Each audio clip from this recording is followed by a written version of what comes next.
அஸ்ஸலாமு அலைக்கும். 1881ஆம் ஆண்டு ஆ, கோலாலம்பூர் நகரமே ஒரு மாதிரி இருள்ல மூழ்கி கிடக்கு.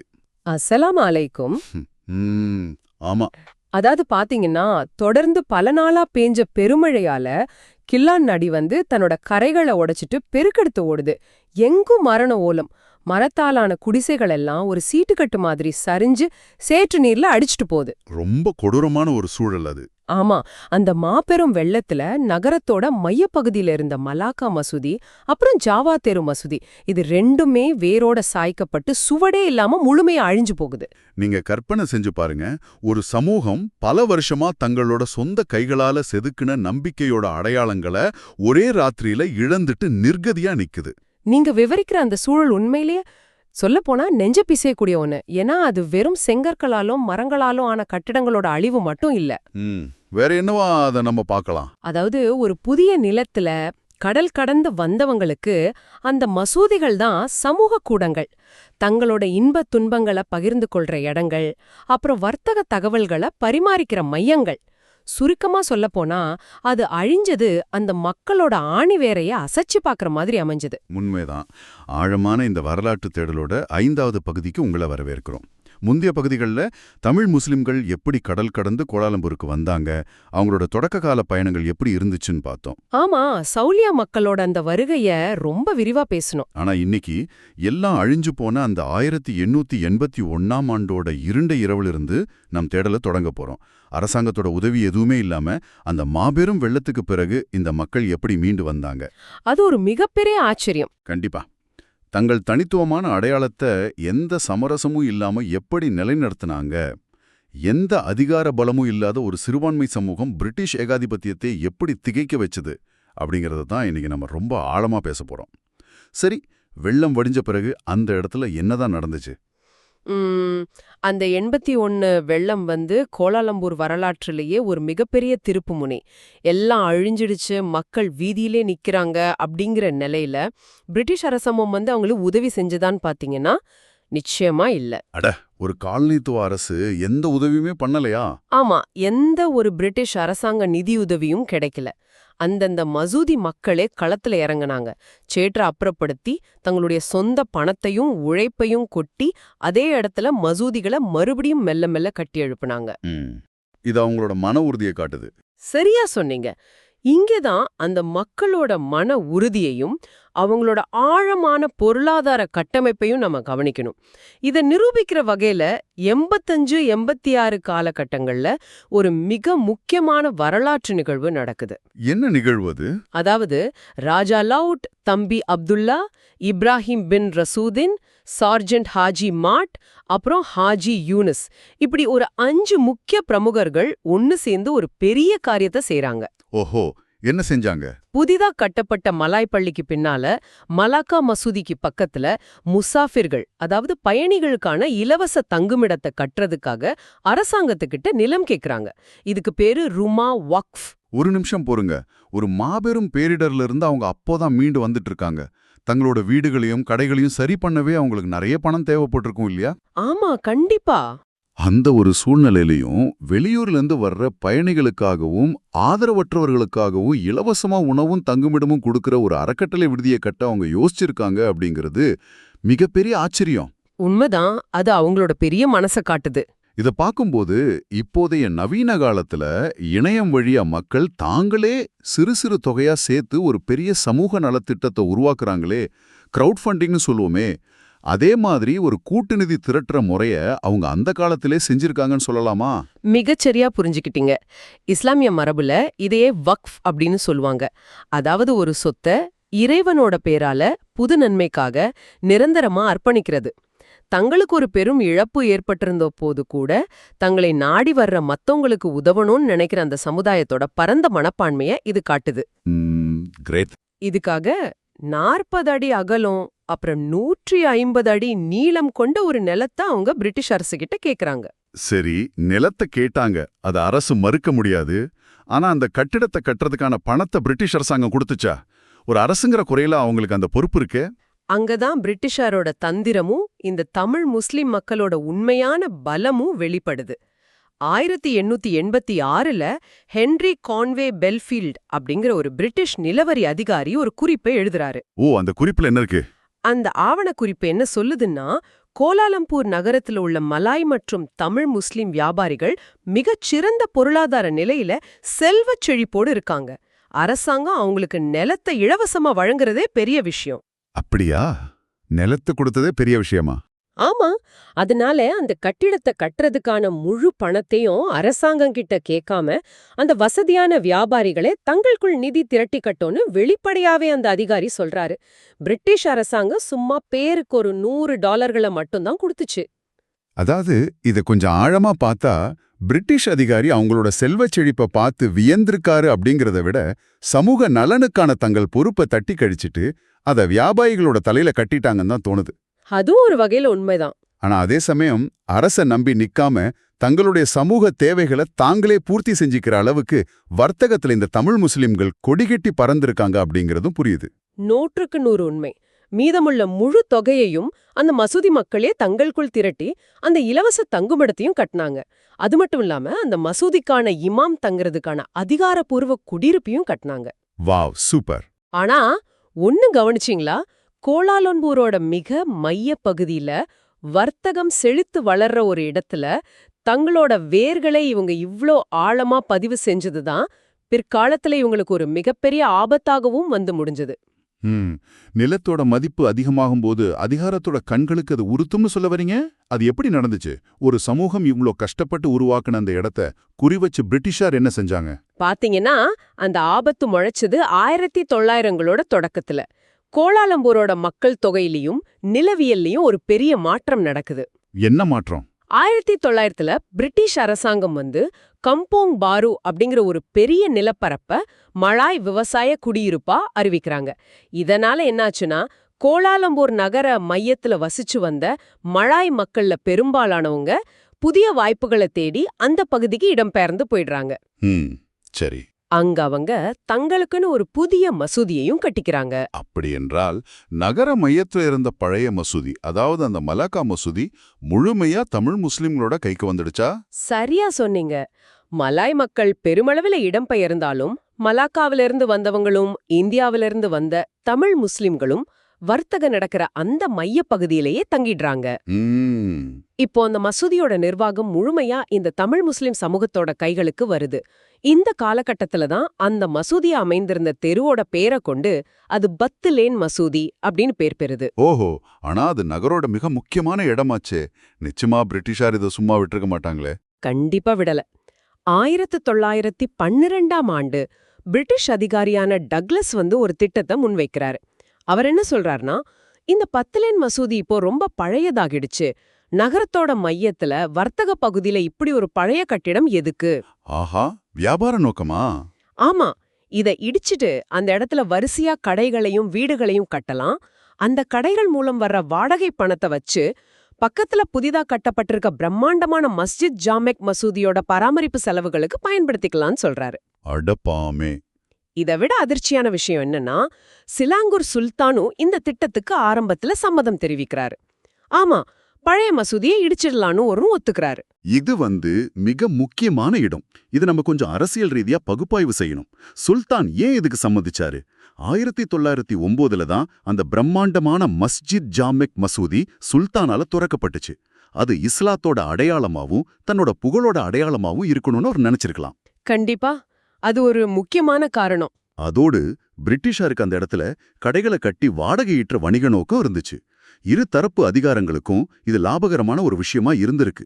ஆனா என் கேள்வி இதுதான், 2 மசூதிகளும் அருகருக தானே இருக்கு. ஆமா, பக்கத்துல தான். அப்போ இந்த 10 லேன் மசூதி மக்கள் எல்லாரும் அப்படியே அந்த புதிய மஸ்ஜித் ஜாமெக் மசூதிக்கே போயிருக்கலாமே. எதுக்காக தங்களோட பழைய மசூதியை தக்க வைக்க பிரிட்டிஷாரையும் சுல்தானையும் எதிர்த்து இவ்ளோ பெரிய போராட்டம் நடத்தணும்? இதுக்கான விடை இஸ்லாமிய வழிபாட்டு முறைகள்ல இருக்கிற மிக நுட்பமான ஒரு விஷயத்துல இருக்கு. இதை நாம புரிஞ்சுக்க மத்ஹப் அப்படிங்கிற இஸ்லாமிய சட்டப்பள்ளிகள், அதாவது வழிபாட்டு பாரம்பரியங்களை பத்தி தெரிஞ்சுக்கணும். அதாவது மத ரீதியான வேறுபாடுகளா? ஆமா, இஸ்லாம்ல அடிப்படை கொள்கைகள் ஒண்ணுதான் என்றாலும் அன்றாட தொழுகை முறைகள் சில சட்ட நுணுக்கங்கள்ல வேறுபாடுகள் கொண்ட 4 முக்கிய மத்ஹபுகள் பின்பற்றப்படுது. மலாய் மக்கள் பாத்தீங்கன்னா பொதுவா ஷாஃபி மத்ஹப் முறைய பின்பற்றவங்க. ஓஹோ. புதிதா கட்டப்பட்ட அந்த பிரம்மாண்டமான மஸ்ஜித் ஜாமேக் மசூதி ஷாஃபி முறைப்படி இயங்குற ஒரு மசூதி. ஆனா தென்னிந்தியாவிலிருந்து வந்த தமிழ் முஸ்லிம்கள் பெரும்பாலும் ஹனஃபி மத்ஹப் முறைய பின்பற்றவங்க. இப்ப புரியுது. இது வெறும் கட்டிட பிரச்சனை இல்ல. இது அவங்களோட ஆழமான மத நம்பிக்கை மற்றும் தங்களின் வேர்கள் சார்ந்த அடையாளம். ஒரு புதிய தேசத்துல தங்களின் பாரம்பரிய வழிபாட்டு முறையை எந்த தயக்கமும் இல்லாம சுதந்திரமா செய்ய அவங்களுக்கு தங்களுக்கான ஒரு இடம் தேவைப்பட்டிருக்கு. 100க்கு 100 உண்மை. ஹனஃபி முறைய பின்பற்றும் தமிழ் முஸ்லிம்களுக்கு தங்களுக்கென தங்களின் வழிபாட்டு முறையை தெரிவா அறிஞ்ச ஒரு இமாம் தேவைப்பட்டார். ஷாஃபி இமாமோட பின்னாடி நின்னு தொழுவதுல அவங்களுக்கு சில நடைமுறை சிக்கல்களும் இருந்துச்சு. அப்போ இது அவங்க பிரிட்டிஷார்கிட்ட சொன்னாங்களா? ஆமா, அவங்க பிரிட்டிஷ் அதிகாரிக்கும் சுல்தானுக்கும் எழுதின கடிதத்துல இத மிக தெளிவா பதிவு செய்றாங்க. நாங்க ஹனஃபி கோட்பாடுகளை பின்பற்றபவர்கள், எங்களுக்கு வழிகாட்ட எங்களுக்கென ஒரு இமாம் தேவை அப்படின்னு ஆணித்தரமா வாதிட்டாங்க. சரியான வாதம். அதோட இன்னொரு முக்கியமான நடைமுறை காரணத்தையும் அவங்க முன் வச்சாங்க. மஸ்ஜித் ஜாமிக் மசூதியில வெள்ளிக்கிழமை தொழுகைக்கோ அல்லது பெருநாள் பண்டிகைகளுக்கோ வெறும் 400 பேருக்கு மட்டுமே இடம் அளிக்க முடியும்னு. ஆனா தமிழ் முஸ்லிம்கள் மக்கள் தொகை அப்போ எப்படி இருந்துச்சு? அதுதான் விஷயமே. கோலாலம்பூர்ல பெருகி வர்ற தமிழ் முஸ்லிம்களோட மக்கள் தொகையோ அந்த நேரத்துல 1000 தாண்டிடுச்சு. அட, 1000 பேர் இருக்கும்போது 400 பேர் கொள்ளளவு எப்படி காணும்? அதையேதான் அவங்களும் கேட்டாங்க. 1000 பேர் இருக்கும் சமுதாயத்திற்கு 400 பேர் மட்டுமே கொள்ளளவு கொண்ட ஒரு மசூதி எப்படி போதுமானதா இருக்கும்னு மிக லாஜிக்கா 69 பேர் கையெழுத்திட்டு ஒரு கடிதத்தை சமர்ப்பிக்கிறாங்க. ரொம்ப புத்திசாலித்தனமான நகர்வு. ஆமா, அவங்க மசூதியை இடிக்க கூடாதுன்னு மட்டும் சொல்லல, மக்கள் தொகை அதிகரிச்சிடுச்சு, அதனால அந்த மசூதியை விரிவுபடுத்த கூடுதல் நிலம் வேணும்னு தற்காப்புக்கு பதிலா எதிர்த்தாக்குதல் நடத்துறாங்க. ஒரு நிமிஷம், இடிப்பதற்கு பதில் விரிவாக்க இடம் கொடுன்னு கேட்கறதுக்கு எவ்வளவு பெரிய துணிச்சல் வேணும்? அரசாங்கத்தை எதிர்த்து கேள்வி கேட்கிற இந்த தைரியத்தை அந்த மக்களுக்கு கொடுத்தது யார்? அது ஒரு நல்ல கேள்வி. அவங்கள முன்னின்று பாதுகாத்த அந்த தலைவர்கள் யார்? ஒரு சிறுபான்மை சமூகத்துக்கிட்ட பிரிட்டிஷார் இறங்கி வந்தாங்க அப்படின்னா அதுக்கு பின்னாடி மிகப்பெரிய பொருளாதார மற்றும் அரசியல் தந்திரம் இருந்திருக்கணுமே. துல்லியமா புடிச்சிட்டீங்க. அந்த சமூகத்தோட துணிச்சலுக்கு முக்கிய காரணம் அவங்கள முன்னின்று வழிநடத்தின அந்த வணிகத் தூண்கள் தான். அந்த வரலாற்று ஆவணங்கள் 3 மிக முக்கியமான பிரமுகர்களை நமக்கு அடையாளம் காட்டுது. அவங்க யார் யாருன்னு தெரிஞ்சுக்கலாமா? கண்டிப்பா. முதலாவது நபர் தத்தோ தம்பி அப்துல்லா. இவர் மலாக்காவைச் சேர்ந்த மலாய் மற்றும் இந்திய முஸ்லிம் கலப்பு பின்னணி கொண்டவர். இவருடைய தந்தை வழி பூர்வீகம் தமிழ்நாட்டோட பழவேற்காடு. இவர் சாதாரண வியாபாரி கிடையாது. ஓ, பெரிய பிசினஸ்மேனா? ஆமா, தகரம் ஏற்றுமதி செய்யறது, கோலாலம்பூர் புது ஜெயிலுக்கு தேவையான உணவுப் பொருட்களை சப்ளை பண்ற பிரம்மாண்டமான கான்ட்ராக்ட், நெல் விவசாயம், இப்படி பல தொழில்களை செஞ்சவர். வாவ். அது மட்டும் இல்ல, மலாய் மக்களுக்கும் இந்தியர்களுக்கும் பாலமா இருந்து பிரிட்டிஷாரால் அதிகாரப்பூர்வமா மதிக்கப்பட்ட ஒரு மாபெரும் ராஜதந்திரியும் கூட அவர். அரசாங்கத்தோட மிக முக்கிய திட்டங்களுக்கு சப்ளை செய்யற ஒருவரை பிரிட்டிஷர் அவ்வளவு எளிதில் பகைச்சிக்க மாட்டாங்களே. இது நல்ல வியூகம். அடுத்தவர் யார்? ரெண்டாவதா நம்ம பார்க்க வேண்டியவர் இஸ்மாயில் கனிராவுத்தர். இவருடைய பின்னணி இன்னும் ஆச்சரியமானது. தமிழ்நாட்டோட தஞ்சாவூர் மாவட்டத்துல உள்ள வழுத்தூர் அப்படிங்கிற ஒரு சிறிய கிராமத்துல பிறந்து 1886ல சிங்கப்பூருக்கு புலம்பெயர்றார். அங்க என்ன தொழில் பண்ணாரு? அவங்க துறைமுகத்துல கப்பல்களுக்கு பொருள்கள் சப்ளை செய்யற தொழில் செய்யறாரு. பிறகு கோலாலம்பூர்ல நடக்கிற வர்த்தக வளர்ச்சியை கண்டு இங்க வராரு. ரப்பர் தோட்டங்கள் பெருகி வர்ற அந்த காலகட்டத்துல அந்த தோட்டங்களுக்கு தேவையான அனைத்து பொருட்களையும் விநியோகிக்கும் மிகப்பெரிய சாம்ராஜ்யத்தை உருவாக்குறாரு. அப்போ ஒட்டுமொத்த சப்ளை செயினும் அவர் கண்ட்ரோல்ல இருந்திருக்கு. ஆமா, இவங்கள தவிர அதிகம் வெளியே தெரியாத ஆனா சமூகத்துக்காக மிகப்பெரிய அளவுல உழைச்ச ஷேக் மைதீன் அப்படிங்கிற இன்னொரு முக்கிய வணிகரும் இந்த மசூதியோட அரங்காவலராயிருந்த பல சட்ட போராட்டங்களை முன்னெடுத்தாரு. இவங்கள பாக்கும்போது, அதாவது ஒரு புதிய தொழில்ல இறங்கி ரொம்ப துணிகரமா முதலீடு செஞ்சு அதை வளர்த்தெடுக்கிற நவீன கால வெஞ்சர் கேபிட்டலிஸ்டுகளை போல எனக்கு தோணுது. ஆமா, அது ஒரு நல்ல ஒப்பீடு. தாங்கள் பிசினஸ்ல ஈட்டிய லாபத்தை வெறும் தனிப்பட்ட சொத்துக்களா மட்டும் சேர்க்காம தங்கள் சமூகத்தோட கலாச்சார கட்டமைப்பிற்காக அப்படியே முதலீடு செஞ்சிருக்காங்க. தாங்கள் ஈட்டிய பொருளாதார பலத்தை மிக சரியா அரசியல் பலமா மாத்தி தங்கள் சமூகத்தோட உரிமையே பேரும் பேசி வாங்கியிருக்காங்க. உண்மைதான். அவங்களோட முதலீட்டுக்கான லாபம் பணம் அல்ல, அந்த நகரத்துல தலை நிமிர்ந்து வாழும் உரிமை. மிக சரியான வார்த்தைகள். இந்த தலைவர்கள் இல்லையென்றா பிரிட்டிஷ் அரசாங்கம் எப்போதும் அந்த 10 லேன் மசூதியை இடிச்சு அத வெறும் கடைகளா மாத்திருக்கும். கண்டிப்பா. அவங்களோட விடாமுயற்சியால தான் 1912ல மசூதியை காப்பாற்ற முடிஞ்சது மட்டுமல்லாம பிரிட்டிஷ் உயரதிகாரியோட கவனத்துக்கு அந்த பிரச்சனைய கொண்டு சென்று மசூதியோட சுதந்திரமான நிர்வாகத்தை உறுதி செஞ்சாங்க. சரி, இப்படிப்பட்ட வியூகங்களால பாதுகாக்கப்பட்ட அந்த மசூதியும் அந்த தமிழ் முஸ்லிம் சமூகமும் அதன் பிறகு எப்படி வளர்ந்துச்சு என காலம் எப்பவும் ஒரே மாதிரியா இருக்காதே. ஆமா, காலம் அவங்கள அடுத்த 30 வருஷங்களுக்கு மிகப்பெரிய அளவுல வளர்த்துச்சு. 12ல தப்பிப்பிழைச்ச அந்த சமூகம் அடுத்த சில தசாப்தங்கள்ல பொருளாதாரத்திலையும் மக்கள் தொகையிலையும் அபரிமிதமா பெருகிடுச்சு. ஓஹோ. 1940கள்ல நிலைமை முற்றிலும் மாறிடுது. இப்போ அவங்க கிட்ட இன்னும் அதிக பணபலம் இருக்கு. சிலாங்கூர் இந்திய முஸ்லிம் சங்கம் அப்படிங்கிற அமைப்பு உருவாகி 10 லேன் மசூதியை விரிவுபடுத்த முடிவெடுக்கிறாங்க. இப்ப அரசிடம் மறுபடியும் போனாங்களா? ஆமா, அரசாங்கத்துக்கிட்ட சென்று நிலம் கேக்குறாங்க. ஆனா இம்முறை இலவசமா கேட்கல. சந்தை மதிப்பை விட கூடுதல் விலை கொடுத்து அந்த நிலத்தை வாங்குறாங்க.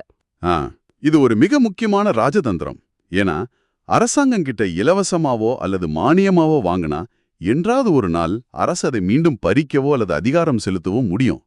ஆனா சந்தை விலையை விட அதிக பணம் கொடுத்து வாங்கும்போது அது நிரந்தரமான சட்டப்பூர்வ உரிமையாகிவிடுது. அவங்களோட முதிர்ச்சியை இது காட்டுது. அற்புதம். நீங்க சொல்றதுதான் அதோட உண்மையான பின்னணி. அதோட மட்டும் இல்லாம அந்த மசூதிக்கு அடையாளப்பூர்வமா ஒரு பெரிய அங்கீகாரத்தை கொடுக்க நினைக்கிறாங்க. என்ன பேர் மாத்துனாங்களா?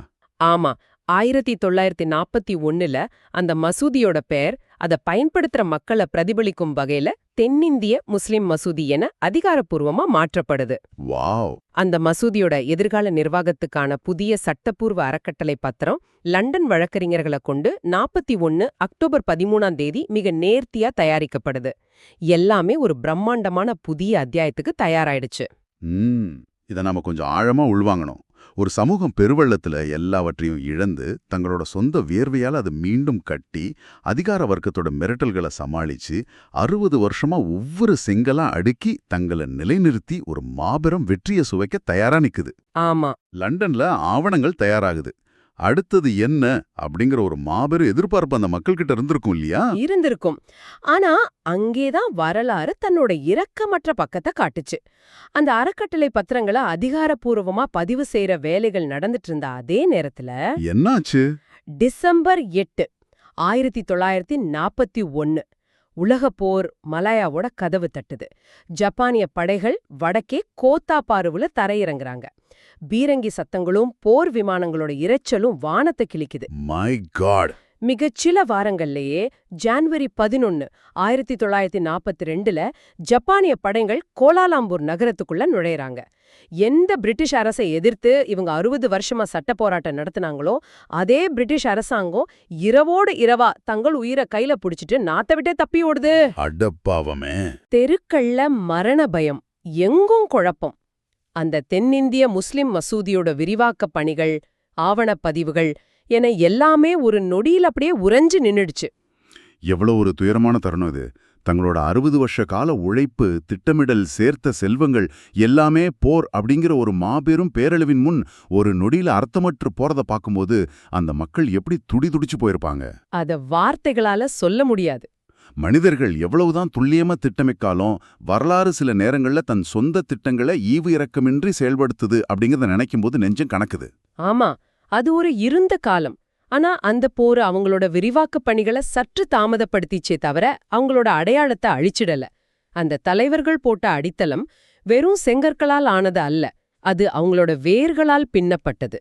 அது போரையும் தாண்டி உயிர் வாழும் வலிமை கொண்டது. மிகச் சரியா சொன்னீங்க. இன்னைக்கு நீங்க கோலாலம்பூரோட நவீன கான்கிரீட் சாலைகள்ல நடந்து செல்லும்போது எங்கேயாவது ஜாலான் தம்பி அப்துல்லா அல்லது செந்துல் பகுதியில ஜாலான் இஸ்மாயில் கனி அப்படிங்கிற பெயர் பலகைகளை பாத்தீங்கன்னா அது ஏதோ ஒரு பழைய மனிதரோட பேருன்னு சாதாரணமா கடந்து போயிடாதீங்க. கண்டிப்பா அந்த பேர்களுக்கு பின்னாடி பெரிய தியாகம் இருக்கு. ஆமா, அந்த பேர்களுக்கு பின்னாடி ஒரு மாபெரும் வரலாறு தூங்கிட்டு இருக்கு. பெருவெள்ளம் வந்து எல்லாம் அழிஞ்ச போதும், அதிகார வர்க்கம் தங்களோட நிலத்தை பறிக்க மிரட்டிய போதும், உலகப்போர் 3 மரணம் கண்முன் நின்ற போதும் தங்கள் சமூகத்தோட அடையாளத்தையும் நம்பிக்கையையும் கலாச்சாரத்தையும் தன் தோள்கள்ல சுமந்து காப்பாற்றிய மாமனிதர்களோட காலடி தடங்களவை அப்படிங்கறத நினைவில் கொள்ளுங்க. அடுத்த முறை அந்த பேர் பலகையில பாக்கும்போது அந்த வரலாறு உங்களோட ஆழம்ப பேசுறத உங்களால நிச்சயம் உணர முடியும். இந்த அற்புதமான வரலாற்று பயணத்தை அடுத்த பகுதியிலும் தொடர்ந்து பயணிப்போம். அஸ்ஸலாமு அலைக்கும். அஸ்ஸலாமு அலைக்கும்.